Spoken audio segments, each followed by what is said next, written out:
Good evening and welcome to a Saturday night edition of Tysky Sour. We weren't sure whether we were going to hold on until Monday to do this show, but there is just so much going on. I mean, we couldn't possibly wait. Not only is there a pro-independence majority in Scotland, not only have Labour improved their position in Wales, but, and this is really breaking, this is just before we went live, Angela Rayner has been sacked as chair of the Labour Party. Of all people, Keir Starmer has decided, it seems, to go to war with his deputy, which to me seems completely self-destructive. I'm wondering if more elements of this story are going to break while we are live. If it does, the man who is going to inform you about that breaking news is going to be Aaron Bastani. Aaron, how are you doing? I'm doing great, Michael. I'm doing fantastic. Thank you so much for having me back on a second consecutive night. We had a great show. So many people. Tonight's going to be better, bigger. And Angela Rayner, wow. We'll talk about that in a minute. Our big two focuses on the show to start with are going to be the results in Wales and then Scotland. We've got two great analysts on to talk about that. Before we do that, of course, if you're new to the show, do hit the subscribe button. Keep your comments coming on the hashtag Tysky Sour. And we're also going to give you an update on English councils. This is what we talked about for a long time yesterday. We're just going to give you a brief update today about English councils. We'll talk a bit about the updated mayors towards the end of the show. So as it currently stands, we're going to get up for you the state of play. So you can see they're still not looking very good for Labour. So in total, the Conservatives have made 284 gains. Labour have made 226 losses. The Lib Dems are down 28. The Greens are up 62. So it's a very good night, or good day, good weekend for them when it comes to councillors. UKIP down 4, which is to 0. And when it comes to councils which have been gained and lost, the Conservatives have won 11 councils net, and Labour have lost 6. Let's go straight on to Wales, though. As I say, we're going to talk at the end of the show. Angela Rayner. We're also going to talk a bit Andy Burnham's renewed majority and how he responded to Keir Starmer in his victory speech, and also the London mayoralty. Hopefully we'll have a bit more news for you later on. But for now, Labour might have had some miserable results in England, but in Wales, Mark Drakeford's party stands victorious. Welsh Labour have won 30 out of 60 seats in the Senedd, just one short of a majority and matching their best ever result in the Welsh Parliament. Now, the final distribution of seats are as follows. So Labour are on 30 seats. Labour have 30 seats, which is up 1 from the last election. The Conservatives are on 16, which is up 5. Plaid Cymru are on 13, which is up 1, although it sounds like they're pretty disappointed with the result. And then you're saying, how are these all in positives? That's because UKIP have collapsed. They did have 7 seats in the last Parliament, and they have all been redistributed. Looking at that, you might initially think, well, they've been mainly redistributed to the Conservatives. Why is everyone saying this is a success for Labour? Well, for Labour to have increased their vote share and increased the number of seats they have after so long in government is still a pretty impressive feat. A lot of that success is being put down to the personality and the leadership of Mark Drakeford. He spoke to the BBC earlier about why he thinks Labour's good fortune is down to their record in government. I thought throughout that our biggest advantage is the fact that we have been in government here in Wales, demonstrating what you can do for progressive causes when you have the power and the authority to do that.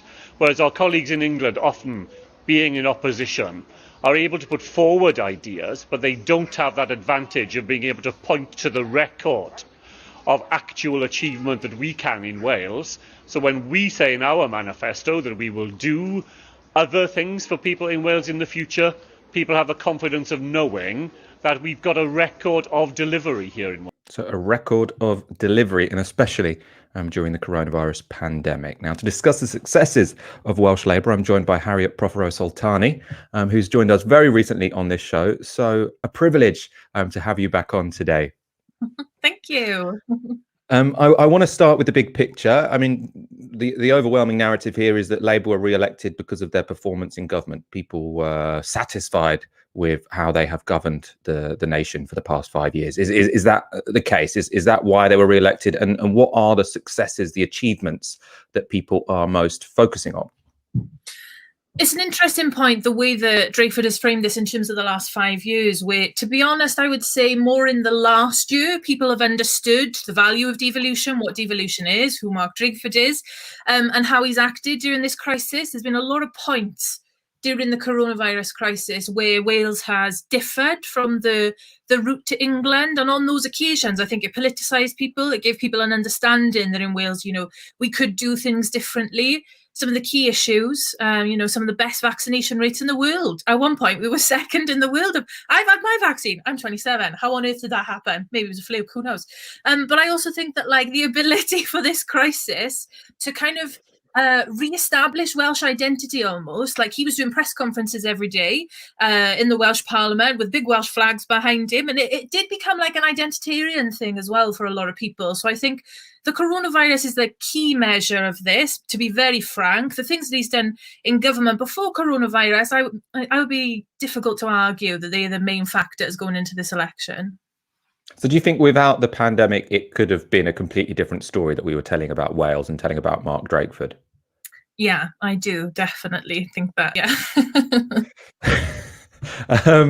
Let's talk about independence and the question about independence. Obviously, it's going to be, this is a more urgent issue when it comes to Scotland, which we're going to talk about in a moment, but it's ever present in Wales as well. So as we have described, Plaid Cymru had a disappointing night. Even though they gained a seat, they were expecting and hoping to gain much more. Mark Drakeford, who was obviously victorious, re-elected as First Minister, he today reasserted his opposition to Welsh independence. Let's take a look. Well, I think the pandemic has had a polarising effect to an extent on people's opinions. But when it came to the election, I think you could see clearly that the great bulk of opinion here in Wales remains attached to powerful devolution, where decisions that only affect people in Wales are only made by people in Wales, but where we continue to be part of a successful United Kingdom. And that's what the Labour Party offered in this election. Both our commitment to devolution, but also our belief that the United Kingdom is better off for having Wales in it, and that Wales is better off for being part of a successful United Kingdom. So Mark Drakeford there saying that not only was this a mandate for our record in government, this is a mandate for our position on the constitutional status of Wales, which is that it should have strong rights in terms of devolution, but it shouldn't be independent. It should remain a part of a United Kingdom. Harriet, do you see these election results as, I suppose, a confirmation of Labour's position, or confirmation that Wales is not particularly interested at this point in time in going the same way as Scotland? No, I think this oversimplifies the picture, because there are many independent supporters within the Labour Party. So me, for example, who voted Labour, I'm an ardent supporter of independence. So we can't map on, in the same way that we can in Scotland, the electoral vote to the sentiment around independence. And as we've seen over the last year, Yes Cymru, for example, the biggest independence body in Wales, at the beginning of January, they had 2,000 members. Now, January last year, this year in January, they had 18,000. And the spikes in membership for Yes Cymru and support in the independence movement were around key issues during the pandemic. For example, Dominic Cummings, the furlough being denied, etc. So I don't think it's 100% true for Mark Drakeford to say that this election has put the independence debate to bed, because, as I said, 51% as well. This is a key statistic. In a YouGov poll last year, 51% of Labour voters in Wales support independence, right? That's a massive statistic. So, yeah, it doesn't map on like it would with the SNP in Scotland. So this wasn't a referendum on independence in your mind, in the same way that the Scottish parliamentary elections, I suppose, that they were a cipher for people's opinions on independence. I want to know your thoughts on, I mean, a big question people are asking today is how come Welsh Labour is more successful than English Labour or UK-wide Labour? Now, I suppose one thing people put forward is Mark Drakeford was a bit of a Corbynite. He's a proud socialist. He has a very different attitude to politics than Keir Starmer. At the same time, I suppose what Starmerites would most likely say is that, this isn't really about ideology. This is the fact that the coronavirus pandemic has rewarded incumbents. So Nicola Sturgeon in Scotland, Boris Johnson in England, and Mark Drakeford in Wales, they've all increased their popularity during this period of time when people have really seen the necessity of government, and they're all in varying ways benefiting from a vaccine bounce as well. Which one of those do you think it is? And I mean, if it is the latter, is there anything that Keir Starmer can learn from Mark Drakeford? Because he can't just magically put himself in the position of being an incumbent.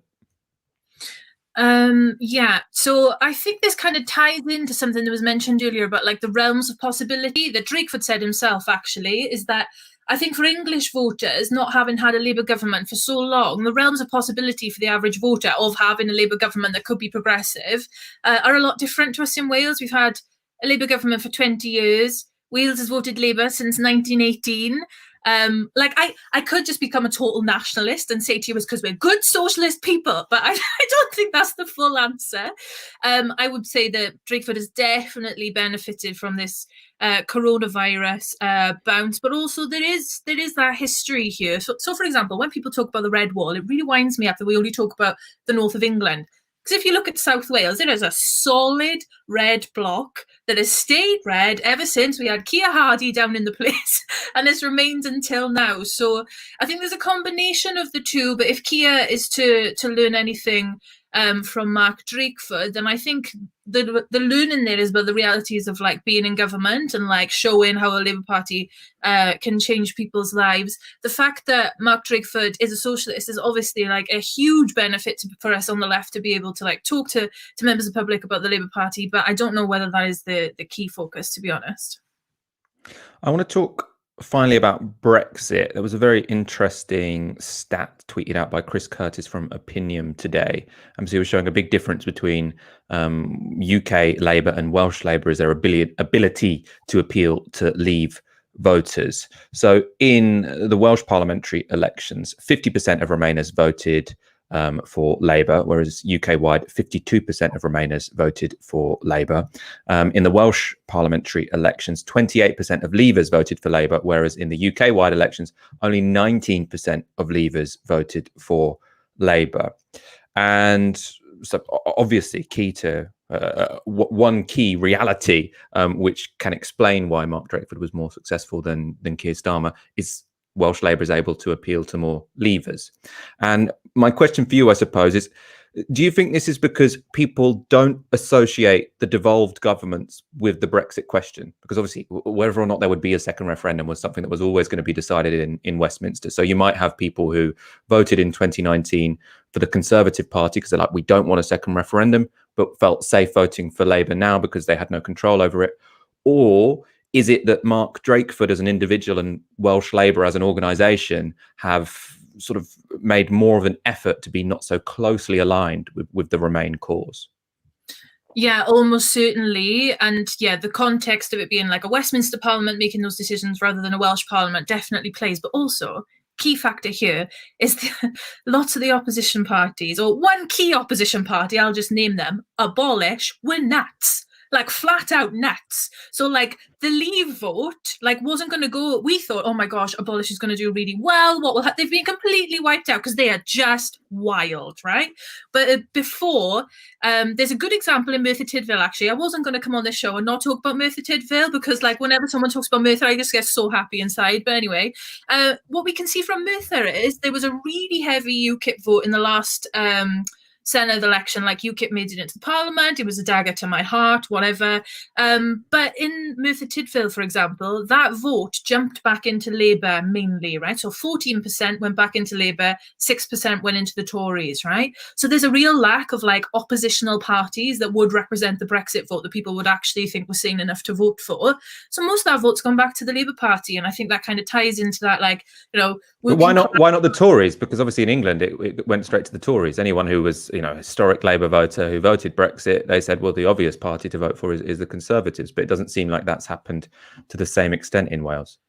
Yeah, I think there's much less of an extent that Welsh Labour has got itself involved in the referendum discussion. So definitely that. And I think there is still that like real cultural, so for example in the valleys where we had some of the highest Leave votes, real cultural resistance to voting Tory. Like people would probably rather vote UKIP than Tory, which says a lot, but like whatever, we won't go there. Thank you so much for all of that insight. I suppose actually very finally, Labour don't quite have a majority, do they? They've got 30 out of 60. So, yeah, last time they governed with the Lib Dem, so there was one Lib Dem, Kirsty Williams. She's gone now. There's another Lib Dem that's come in, Jane Dodds. So potentially there could be a discussion with Jane Dodds about working together. I don't know if that's going to happen, but that looks like the most likely option. Well, we will look out to see what Mark Drakeford does next. Nice to have some not miserable news, and always lovely to have you on the show, Harriet. Oh, thanks, Michael. Aaron, what do you make of the argument that is being made? And, there's actually, I don't think it's an unreasonable argument to say that the real story of this election isn't so much that Welsh Labour are essentially good and UK Labour are essentially bad, but just that all of the governments have benefited from incumbent effects during the pandemic, and therefore Welsh Labour are doing better electorally than UK Labour, than Keir Starmer's Labour. Seems to be the case, although we've obviously got a small sample. We've only got Scotland, England, and Wales. So, sample of 3. You're trying to make generalisable statements. I mean, maybe not. I think it's fair to say that Welsh Labour have had a better crisis than a better coronavirus crisis, for want of a better word, than Keir Starmer, clearly. But I don't see why it's implausible, or, one could sort of see a speculative alternative world where Keir Starmer managed the last 12 months far better than he has. I don't think that was inevitable. Look at the United States. Joe Biden made political hay of Donald Trump mismanaging the coronavirus crisis. So I don't think that's necessarily true. What we're seeing in English local elections, we'll talk about that more later, is actually people who are articulating a politics which identifies emotionally with a place, whether it's Andy Burnham, whether it's the Tories in the bits of the northeast, whether it's actually a whole gamut of politicians we'll talk about, Greens, Labour, in parts of the south. They're doing really, really well. And I think people have had enough of local politics or nationalist politics outside of, England, so Wales and Scotland. People have had enough of that being a springboard to a Westminster career. And I think they're rewarding people who are viewed as champions for local causes and sort of advancing their interests. And I think Mark Drakeford is definitely benefiting from that. I don't think that was inevitable. I think he's had a good crisis because he's had a good crisis. He responded well politically. That didn't happen from Keir Starmer. And then finally, the point that was made from Harriet about, well, actually the right made this thing a de facto referendum on whether the Welsh Parliament should exist at all. I think, they wanted to polarize the debate, but actually they polarized it massively to the advantage of Welsh Labour, serious political party talking about governance, overseeing a world-class response to the coronavirus. And you've got these kind of maniacs saying we want to scrap this whole body, which actually has performed really well by international standards in terms of responding to COVID. So I partly agree with what you just said, and I partly disagree. I suspect that Keir Starmer could have outperformed Welsh Labour. Of course, that's just my opinion. We don't know that. Yeah, I think it's a good point that we have a sample of 3, which is quite difficult to come to any strong inferences from. Let's move straight on to Scotland. This is where the big constitutional showdown is going to happen over the next 5 years. It could absolutely shape British politics for the coming 5 years. Quite possibly will be the biggest issue of politics. And that's because there is a pro-independence majority in Holyrood. Now, this was not a surprise to anyone. What was more in question was whether or not the SNP would get an absolute majority. They haven't got that, but it could be just as impactful, the fact that they have a majority, the SNP, with the Greens for independence. Let's look at the results as they currently stand. We don't have the final results. We have the final results for the constituency vote. So in Scotland, as in Wales, you get 2 votes. One is for a constituency representative and one is for a list. For the constituencies, the SNP got 47.7% of the vote. That's up 1.2 on the previous election. The Conservatives got 21.9, which is down 0.1. Labour got 21.6%, which is down 1, and the Lib Dems got 6.9%, which is down 0.9. As I say, this is just for the constituencies. What will happen now, I think this evening, we should know by midnight, I suppose, is that they will redistribute those list votes to try and top it up. So the ultimate outcome is fairly proportional to the number of votes cast. The BBC have a projection of what those seats will be. And that projection is that the SNP will end up with 63 seats. The Conservatives will end up with 31, Labour with 22, the Greens with 9, and the Lib Dems with 4. Now, what's really interesting here is that the SNP and the Conservatives, they will have the same seats as they had before. So you've got the SNP on 63. They already had 63 seats. The Conservatives on 31. They already had 31. So no change there. Labour are down 2. The Greens are up 3. And the Lib Dems are down 1. This is a projection. I should be clear. This is not the final results. This is what the BBC think they will be. Now, Nicola Sturgeon spoke to journalists this afternoon after this projection came out, after it was fairly clear that the SNP wouldn't win an absolute majority, but there would be a pro-majority, a pro-independence majority in Holyrood. She was asked whether she would still seek an independence referendum in the first half of her 5-year term. I mean, I've said, and I meant it, that COVID, getting through the COVID crisis has to come first, and that is what I will deliver. I'll be getting back to work tomorrow to take the decisions to continue to steer us through the COVID crisis. But, you know, while we don't know the final tally of seats right now, it looks as if it is beyond any doubt that there will be a pro-independence majority in that Scottish Parliament. And by any normal standard of democracy, that majority should have the commitments it made to the people of Scotland honoured. So for any Westminster politician who tries to stand in the way of that, I would say 2 things. Firstly, you're not picking a fight with the SNP, you're picking a fight with the democratic wishes of the Scottish people. And secondly, you will not succeed. The only people who can decide the future of Scotland are the Scottish people, and no Westminster politician can or should stand in the way of that. To discuss the Scottish election results and what they mean for independence, I'm delighted to be joined by Michael Gray, a journalist at Scotia. Thank you so much for coming on. Let's move on to the independence showdown in a moment. First of all, my question for you to begin is, looking at those results, the immediate takeaway is very little has changed. Like, it's quite extraordinary to have an election where after 5 years, the 2 biggest parties, again, I'm talking about projections here, but the 2 biggest parties end up with exactly the same seats as they had before. So the SNP on 63 and the Conservatives on 31. No change in either case. Is one story of Scottish politics at the moment actually a sort of a stability, an unmoving stability? Yes. I think the media often gets bored with repeat TV shows, and SNP landslides are a bit like a repeat TV show. They've won a share of the vote on the constituency that's unparalleled in UK politics since Harold Wilson in 1966.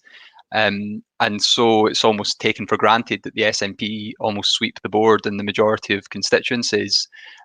What has changed since 2016, which was the previous similar headline outcomes, is Brexit and COVID, of course. And so the stakes were much higher in this election when, in terms of the constitutional question.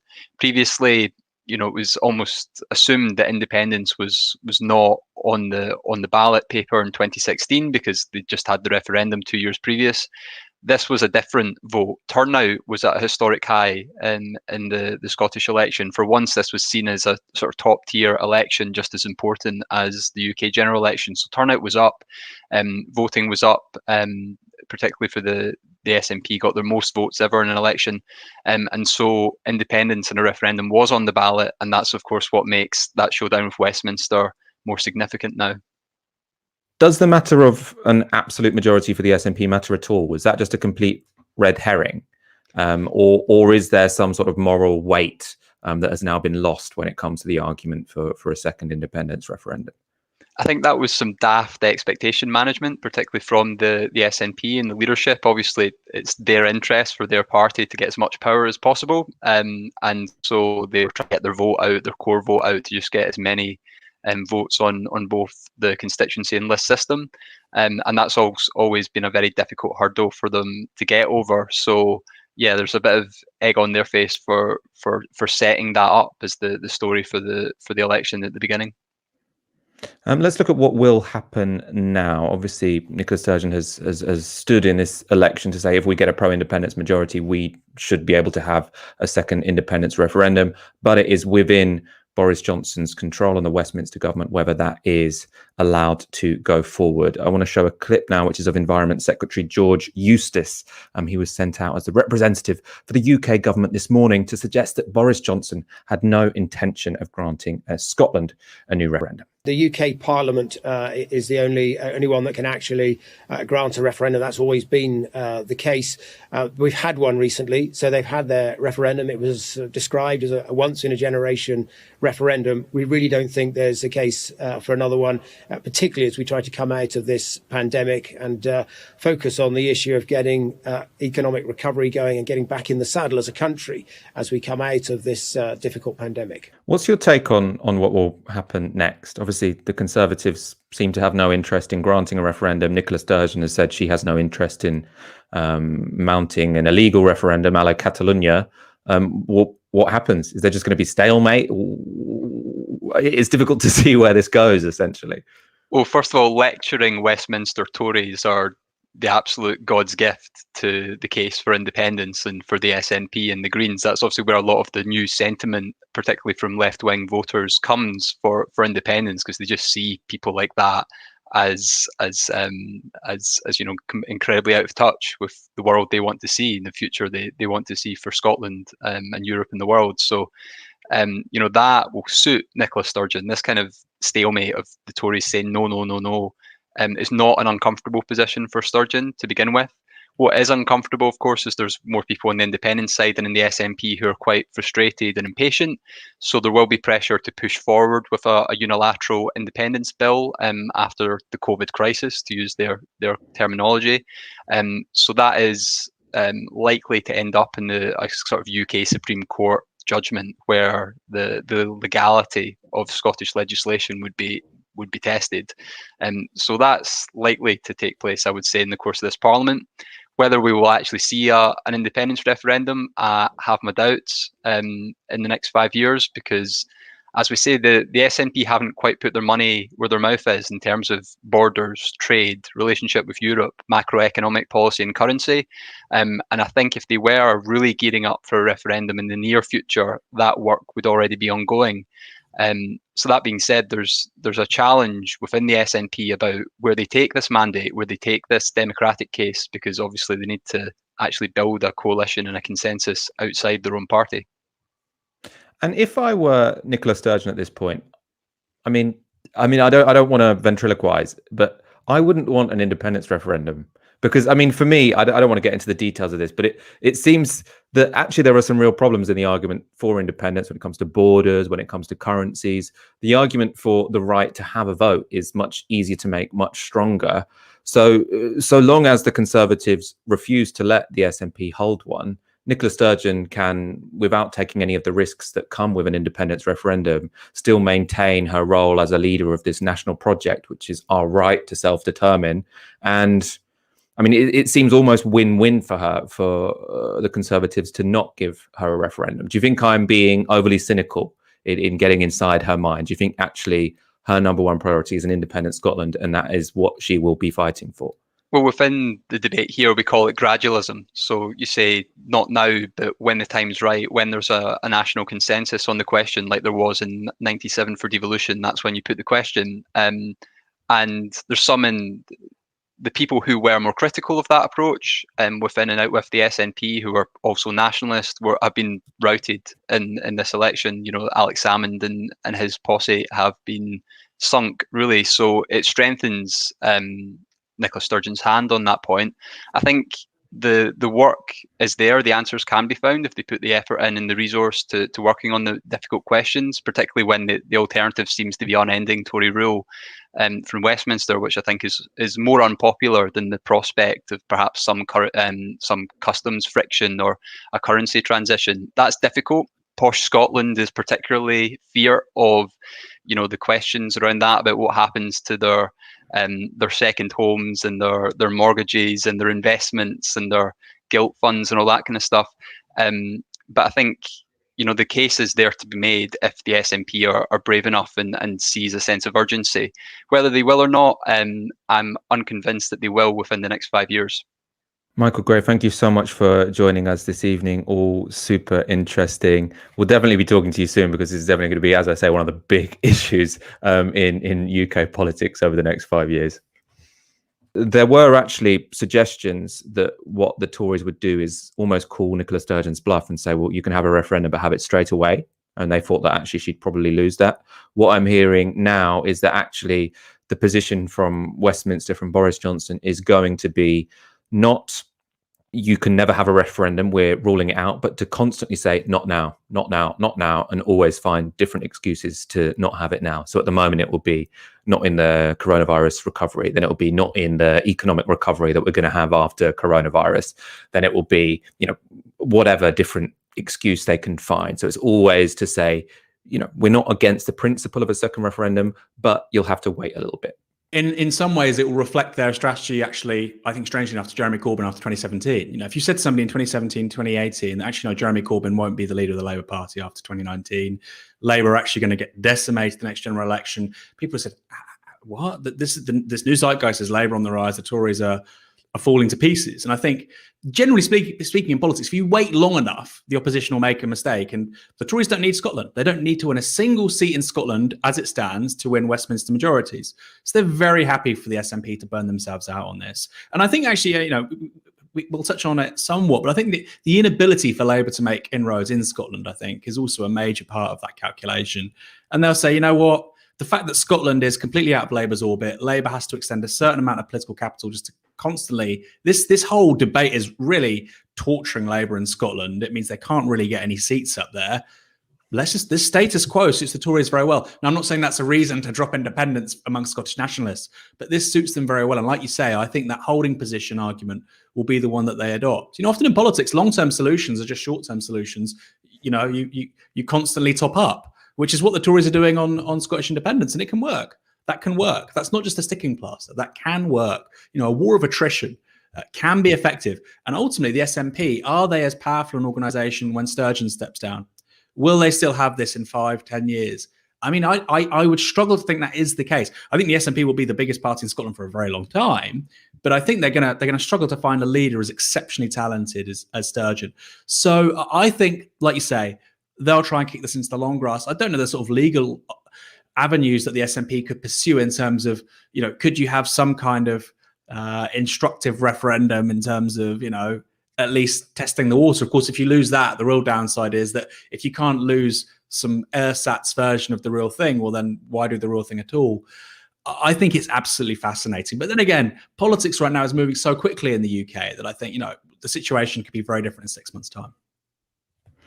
Let's move on to the English news we have today. The main narrative we had yesterday was failure for the Labour Party. And across England, I mean, as you've seen, we showed you the updated story when it comes to councillors. Labour have lost massively and the Conservatives have gained massively. But there are two mayoral races which will give the Labour Party some hope. And this is because there are the two mayoral races which they have gained from the Conservatives. So the first is the west of England. That includes Bristol and Bath and surrounding areas. So that was held by a Conservative. This time around, it was won by Labour, and by a fairly decent margin, in fact.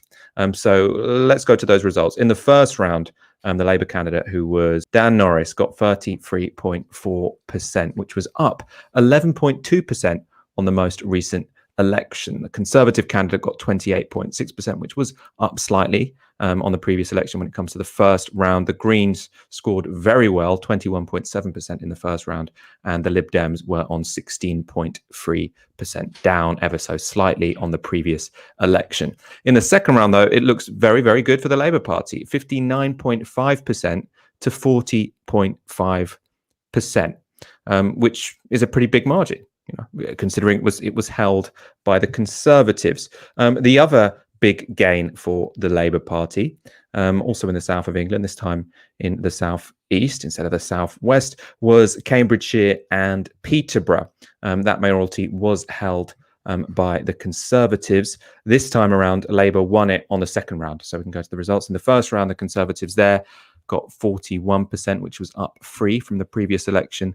The Labour Party got 33%, which was up 14 on the previous election, and the Lib Dems got 27, which was up 3. But then in the second round, which is what counts, Labour won by 51% to 49%, so the slimmest of margins. I've seen people suggest that potentially this means second round voting is going to be on its way out. The moment it hands the mayoralty to Labour is the moment it's going to get abolished. This seat was previously won by the Tory by 57% in the second round. So close, but not that close. Aaron, I want your take on these two wins for Labour, very much going against the grain in the rest of the country, and especially on Dan Norris, actually, because I know you weren't a fan of Dan Norris, but that's a fairly impressive result, isn't it? Yeah, I think you have to, with the Dan Norris result, you have to understand that the predecessor, the Conservative mayor for West of England, Tim Bowles, was completely absent. You know, if you want a kind of the mirror image of Ben Houch and what he was doing in the Northeast, this was somebody who just was completely absent, didn't really do very much, was really underwhelming. The Tories were running a different candidate this time. You know, if they'd run with the incumbent, it would have been a disaster. So Labour were looking to win this, and of course, Labour only lost this by a very narrow margin the previous time. And like you say, I'm not particularly enamored with Dan Norris as a candidate. You know, he supported the Iraq War. He supported tuition fees. He voted against an investigation into the Iraq War. He was embroiled in the expenses scandal. When he was asked about the potential franchising of bringing local bus services back under public control, like in Manchester, he said he would, quote, consult himself. All the other candidates, which is super interesting, the Lib Dem, the Green and the Tory, all said they would favour a solution that looks like what's happening in Manchester when it comes to buses. So in one sense, that's a really amazing reflection of the sort of hegemonization of the centre-left, the left arguments on public services. On the other hand, actually, well, Labour's just got a guy in this role who wasn't really on board with those things. So it'll be super interesting. It could be that Dan Norris, who's very much from the right of the party, comes into the job and everybody wants to be popular, they want to be re-elected. He might go in that direction. And that might be a really instructive story about what happens next to the Labour right, centre right over the next 5-10 years. Because frankly, they've got no policies, no ideas. And the things they do come up with are deeply unpopular, as we've seen over the last 24 hours. They're not particularly good at winning things. Dan Norris here has a really good opportunity because I think he's kind of won by, by hook or by crook, he's kind of won because, he was very fortunate with what's happened with the Tory over the last 4 years. Very different to the West Midlands with Andy Street. Very different to what's going on the Tees side, the Tees Valley Mayor. So let's see. I'm kind of. It's a shame there's not a better candidate, but he may surprise us. And it is the big story here, though. I mean, the big picture, this is a realignment whereby Labour are doing better in southern areas with lots of graduates and really falling behind in some northern areas, obviously not the northwest, which we're going to talk about in a moment, but in the northeast and the Midlands, they're doing terribly. Is that what's going on here? It's just a shift in Britain's electoral geography? Well, somewhat. I mean, Bristol is one of the most progressive cities in the country. It's got 4 Labour MPs. It's also got a big Green presence. It's got a big Green presence on the council. You've obviously got Marvin Rees, Mayor of Bristol, Labour Mayor.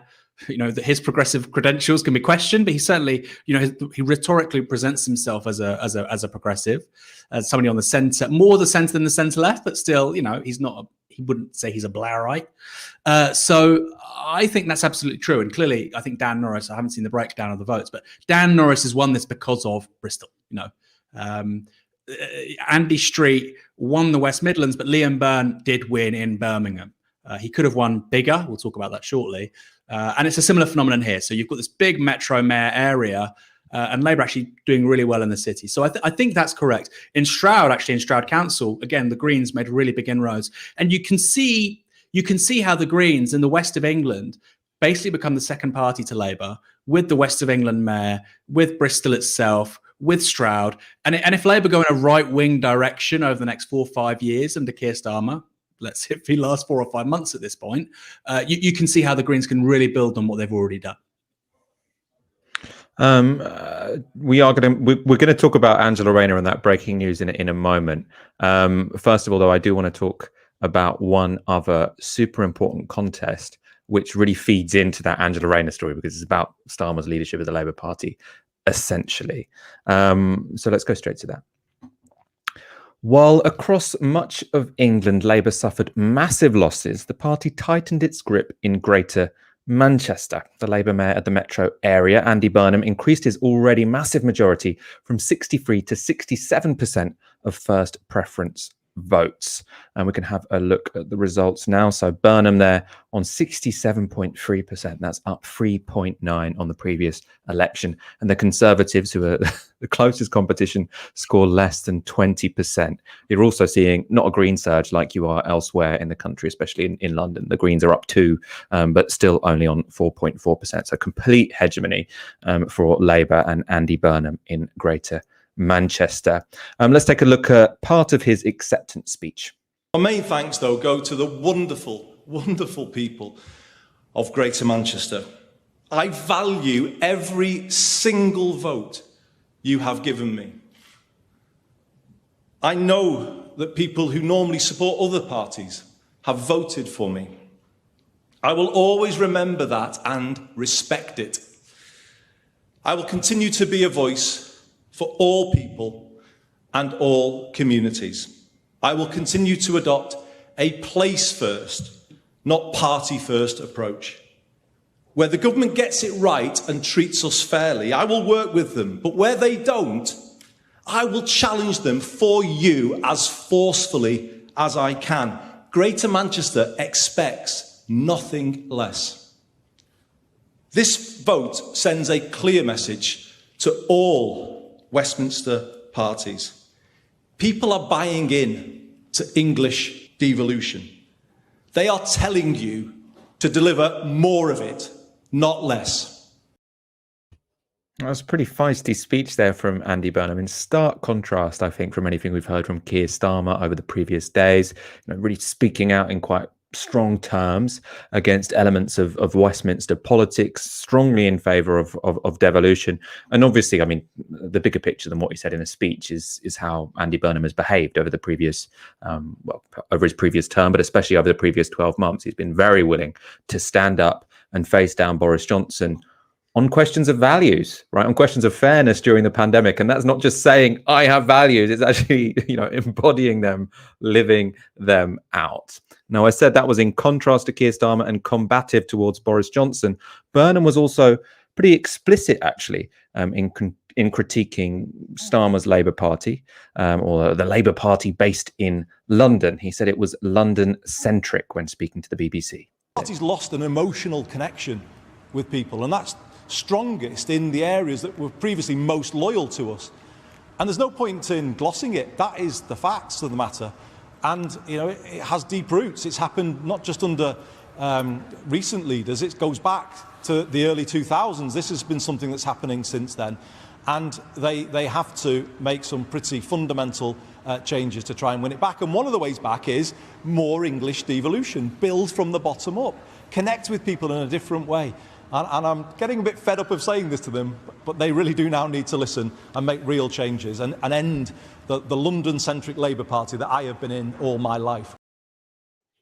That was quite a strong challenge there from Andy Burnham. He also didn't rule out a leadership challenge. He said he's not looking at it in the short term. In the longer term, he would be potentially interested in becoming Labour leader in the distant future if the National Labour Party or the UK-wide Labour Party asked him for his help.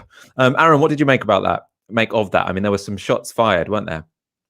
Yeah, I thought it was super interesting. I thought, firstly, he is totally right about English devolution. He's totally right. But that's got nothing. You said values. It's not about values. I think people just want political power closer to them, right? I don't think that's a value thing. I think that kind of transcends values. It's the quintessence of democratic politics. Unless you think that, there's absolutely no democratic tradition on the centre right, which I think is clearly stupid. Unless you think anything beyond, left-wing politics is fascism, I think that's kind of errant. I mean, somebody like a Paul Mason would say it's now about values and it's now about progressive versus regressive people. And what's happening with Starmer is because he's not chosen to be with the most progressive people. And it's all about values. And actually, Andy Burnham is saying, no, it's about political control, being as close and as accountable to people as possible. And my 3 priorities, what are they? They're not values. They're very material. Jobs, housing, public transport. And that's precisely the kind of lucid, material offer that we're not getting from Keir Starmer's Labour. So yes, it is kind of about values. You want to call it that, but I think there's something a bit more substantial going on in terms of the context of English devolution. No, that's fair. I'll take that point. We're not just going to look at Andy Burnham in Greater Manchester, because there were, a number of examples of Labour doing very well, and a number of examples of the Labour candidates who've done very well speaking out against the current direction of the Labour Party. So first in Preston, where we've spoken a lot about the Preston model, community wealth building, Labour retained all of their seats. And in Salford, Paul Dennett, who's the city mayor, a self-avowed socialist, won in the first round with 59%, which was up from 49% in 2016. So a very, very successful result there. Dennett released a statement after that victory was announced, and it contained, a very explicit swipe at Keir Starmer. Let's take a look at what he said. So Dennett says, Red Wall voters have not moved away from the Labour Party. The Labour Party has moved away from them. I ask Keir and our leaders to look not only to Salford, but to Greater Manchester under the leadership of Andy Burnham, where our losses have been more limited, and also to examples from progressive councils across the country where our fortunes have not been so bad, to Mark Drakeford's successes in the Welsh Senedd, to Matt Brown's continued successes in Preston. There is a path Labour can take which unites our traditional voters with young and new voters. It is a path which isn't ashamed of our party's radical roots, which taps into our history and tradition, which puts forward a progressive and dynamic vision for a new and inclusive economy in the future. It's a path which is socialist in its core. The centre ground no longer exists as it once did. The public now expect us to pick a side and articulate a bold, ambitious and progressive vision for the future, which tackles poverty, inequality, whilst placing the needs of working people and families at its core. Aaron, I suppose my question for you here is, do you think, the Socialist Campaign Group have been fairly disappointing, I think we can sort of say, in the first year of Keir Starmer's leadership. Do you think in potentially the northwest of England, we're seeing a bit of a power base which can more effectively challenge Keir Starmer than has been done in Westminster so far? I think it's exactly what we're seeing, yeah. I think, the last 24 hours have been great news for Welsh Labour, but I think they've also been really good for, quote unquote, Lancashire Labour. Not entirely, it's not been resoundingly, success. You see Oldham, for instance. There's a bunch of other places where the Tories have made breakthroughs, but you look at Salford, you look at, Manchester Metro Mayor, you look at Preston, and there's clearly something there. There's a concrete, substantial policy offer that is in no way attached to, Andy Burnham is attacking London-centric politics. To be clear, he's not attacking people in London. You have huge child poverty in Newham and so forth. He's talking about this obsessive political kind of merry-go-round we see between the media, between consultants, elected officials in Westminster, sort of SW1 cliques.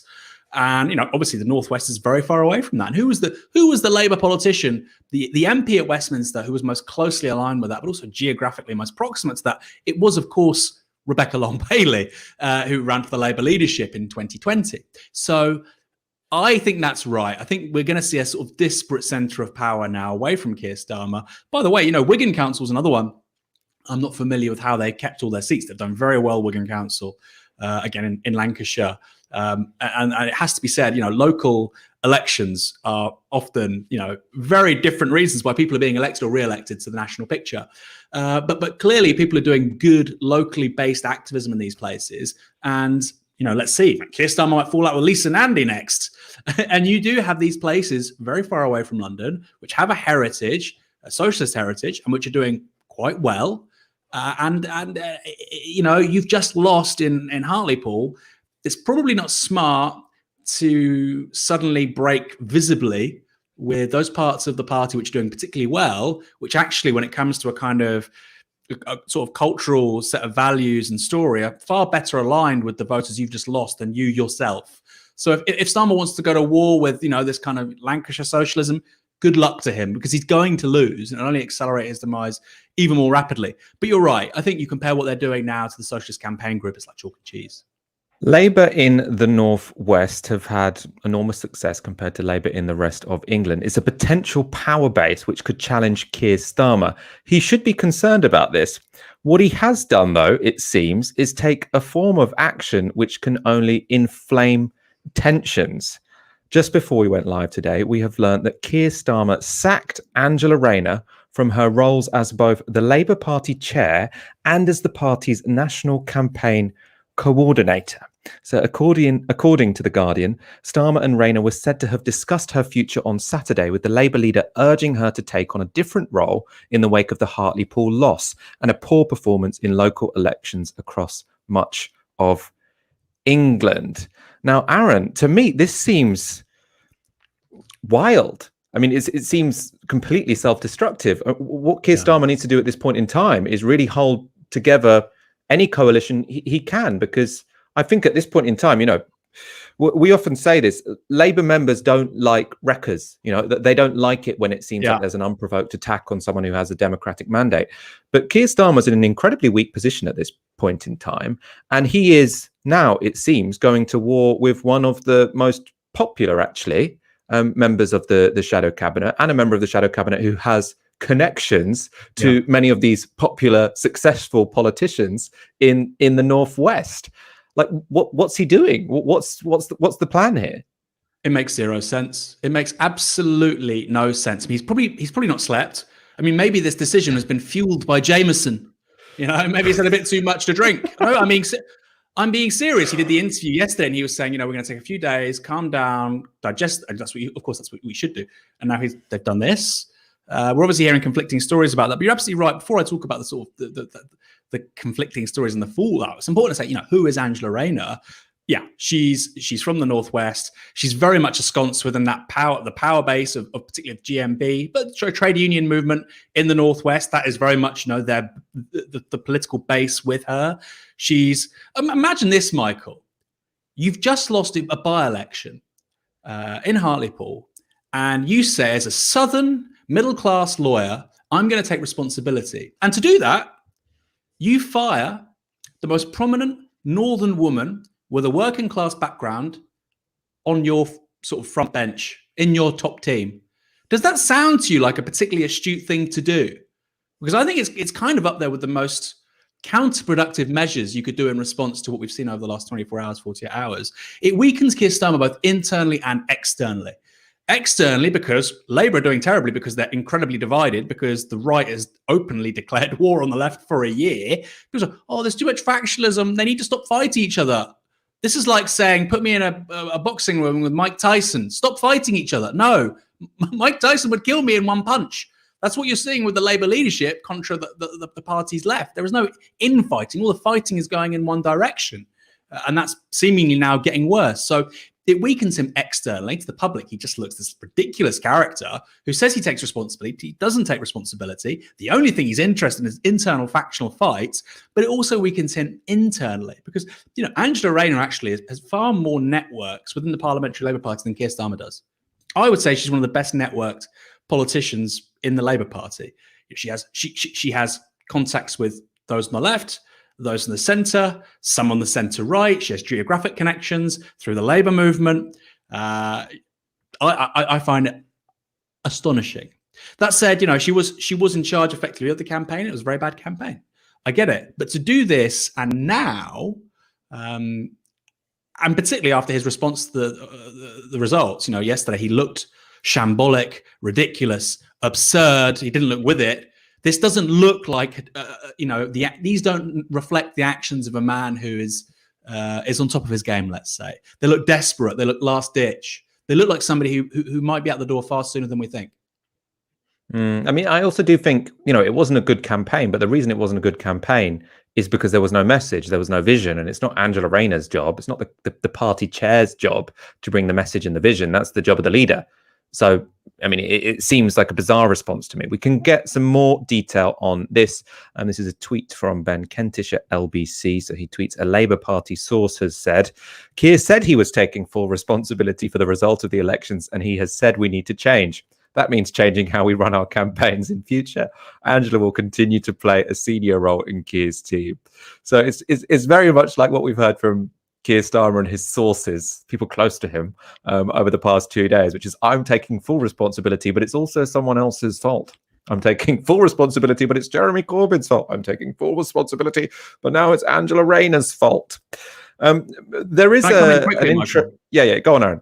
Yeah, I mean, I think basically somebody had to carry the can for what's happened, and he's decided it's not going to be Jenny Chapman, that's who it should be, his chief political advisor. I talked about this last night. It was her decision to put Paul Williams as the candidate for Hartlepool. He was a Remainer in a seat that voted Leave. He got thrown out. He lost the seat in 2019 because of that. Ditto for her in Darlington. So what does she do? She decides to get Paul Williams into Hartlepool, someone that voted 70% Leave. You're dealing with real political numbskullism with these people, and rather than make her carry the can, which would be the right thing to do, Keir Starmer said, no, Jenny Chapman can stay where she is. She's organising, reshuffles at 5 a.m. over the phone from Hartlepool with no sleep. That seems like a bit of a rickety operation itself. No, leave her there. She seems really professional and competent. We're going to get rid of the most popular, most networked, sort of politician who can unite the party against me. We're going to get rid of her instead. You have to ask the question, what does Jenny Chapman have on Keir Starmer? Right? Well, does she have some hard drive on him that, why would you do that to Angela Rayner and keep Jenny Chapman in her role? So clearly somebody had to take the blame for this. And it's an arbitrary decision, which can only backfire, I think. I think you're right to bring up Jenny Chapman. So I can just see, according to The Guardian, a senior Labour aide claimed there's a lot of pressure to sack her. Also, this is Angela Rayner, from MPs and from staff. And then The Guardian report that MPs have been contacted by The Guardian on Friday and singled out other key figures for blame, including Starmer's chief of staff, Jenny Chapman, as you're saying there, Aaron. There is one possibility here, which I suppose is potentially suggested by that final sentence in the Labour sources statement to Ben Kent, is Angela will continue to play a senior role in Keir's team. So it could be that this was actually, a reshuffle and she's going to get quite a high profile job in the shadow cabinet, but they just leaked the sacking before they leaked the new job. Although I suppose, presumably, if they've sacked her, it wasn't at her will. They could have tried to persuade her, Angela, we think you'd be better as, shadow health or whatever. Do you think that she might end up with a role that's equally as important, and then we might all think of this as a storm in a teacup? I just don't know why you would make any decisions now, Michael. I mean, this is, given what's happened, given the internal fighting. He said he'd take responsibility, and he said Labour must change. So change they must. Well, I think, Michael, for me, Keir Starmer, when you look at this country, you think Carillion, how does that happen? The collapse of Carillion, or how do these outsourcing giants keep on failing and yet they get new cushy contracts? It's because they never face the consequences. And that genre of leadership, which we see in those companies, is exactly what I see with Keir Starmer. You never take responsibility. Where there's a mistake, somebody else must have made it. And I think he comes from the very same kind of corporate political culture that stuff emerges from. There's a social phenomenon in this country where stuff goes wrong and nobody in charge seems to take any responsibility for it. And I very much see that reflected in Keir Starmer. It's just down to his mannerisms, his inability to actually lucidly talk about these things in an affable, relatable way, to the manner in which the main victims of the Keir Starmer leadership appear to be working class women. You look at Rebecca Long-Bailey, you look at Angela Rayner, you look at Dawn Butler not being put in the first shadow cabinet. Come on, man. John McDonnell agrees as well. John McDonnell tweets, Keir Starmer said yesterday that he took full responsibility for the election result in Hartlepool and other losses.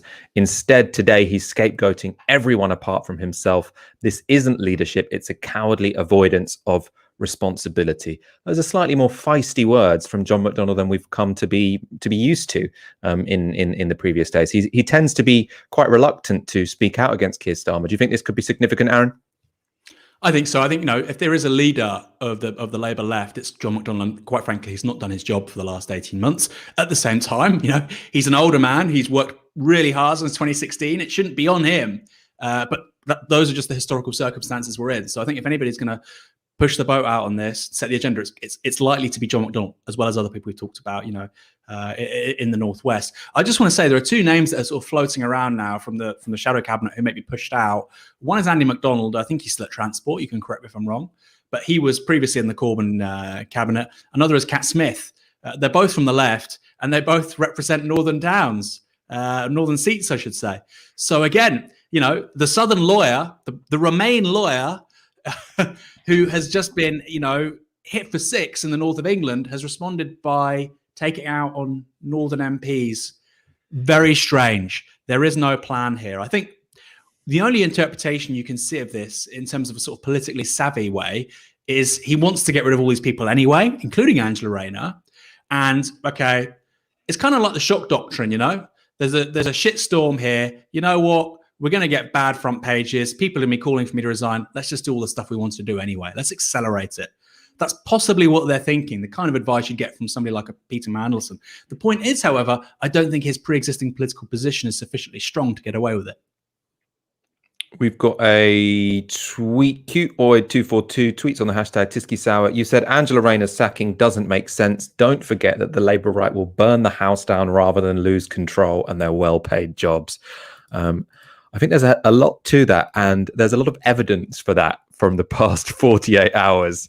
We have seen a lot of people from the right of the Labour Party make it seem as if they really don't care about election results. All they want is an excuse to go further and further to the right and expunge the left and even the centre left from the party. You know, Angela Rayner, as far as I know, isn't even in the Socialist campaign group, right? But now she's on the way out. A couple more comments. Pipakara, hearing from one shadow cabinet minister that Lisa Nandy is definitely next to be sacked because people around Keir think she's disloyal. Wow. So that can't be true. I mean, that can't be true. Well, she's a political editor of the Mirror, but can you imagine if he goes to Angela Rayner and Lisa Nandy? I suppose they're the potential challengers, right? I mean, they are the potential challengers. Wow. I mean, but the thing is, Lisa Nandy, Wigan, as we said, they've kept all their councillors. It's a northern, you know, I know she plays on it. She was a councillor initially in London, I believe it was West London, but whatever, that's her political brand. These are the last people you should be sacking, Keir. Wow.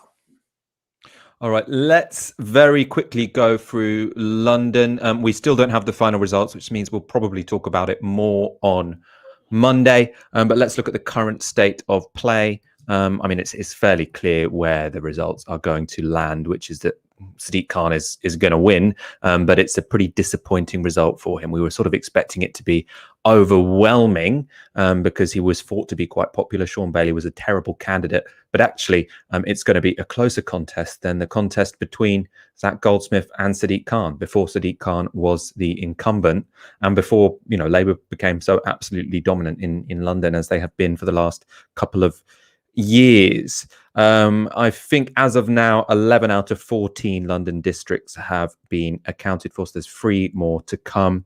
And the current standing, 41% for Labour, 35% for the Conservatives, 8% for the Greens and 4% for the Lib Dems. A reasonable night for the Greens, but very disappointing for Sadiq Khan. That will be 4 points lower than he got in 2016. And basically, I mean, everything really should have been in his favour. This, I think, you know, it's not a major upset. I think this could be interesting because Sadiq Khan, in my view, has been probably one of the most disappointing politicians in the country. He's got the biggest bully pulpit, other than the Prime Minister, probably. You know, you're Mayor of London, one of the big global cities. You should be out there every day talking about affordable housing, talking about climate change, talking about whatever, you know, really making your mark. He's completely invisible.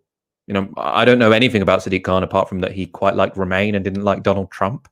I mean, you know, in this day and age, that is not enough to inspire anyone to go out and vote for you. I asked a housemate today, you know, do you remember what do you think Sadiq Khan's done? You know, they voted, you know, everyone I know voted Labour either 1 or 2. So, I can't think of a simple thing. What about Boris Johnson bikes? You know, at least Boris Johnson had bikes. They were actually Ken Livingstone's idea, but he was Boris Johnson is a clever PR guy. Sadiq Khan, nothing. I can't name a single achievement he's had.